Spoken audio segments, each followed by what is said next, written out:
আপনি কি কখনো ভেবে দেখেছেন যেটাকে আমরা ভালো বলি আর যেটাকে মন্দ বলি তার মাপকাঠিটা কে তৈরি করে? বেশিরভাগ সময় এর সংজ্ঞা আমরা দেই আমাদের সুবিধামতো জায়গা থেকে। যেটা আমাদের পক্ষে যায় সেটা ভালো, আর যেটা আমাদের বিপক্ষে ওটা খারাপ।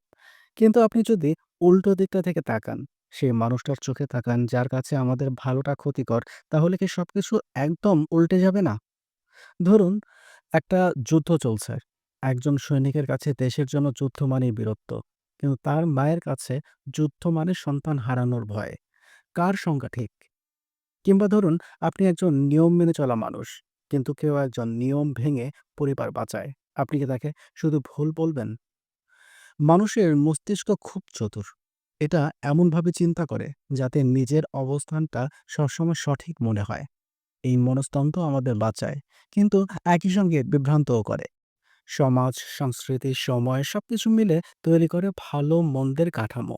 কিন্তু আপনি কি কখনো সেই কাঠামোটা প্রশ্ন করেছেন? এই প্রশ্নটাই আমাদের ভাবতে শেখায়। শেখায় সহানুভূতি, শেখায় অন্যের জায়গায় দাঁড়িয়ে দেখতে। কারণ যদি আমরা নিজেদের সুবিধার বাইরে গিয়ে বিচার করতে পারি, তাহলে হয়তো এক নতুন রকম মানবিকতা গড়ে উঠবে, যেখানে ভালো মন্দ শুধু দৃষ্টিভঙ্গি নয়, বরং সত্যিকারের বোঝাপড়ার ফলাফল। আপনি কি তৈরি এরকম গভীরভাবে ভাবতে?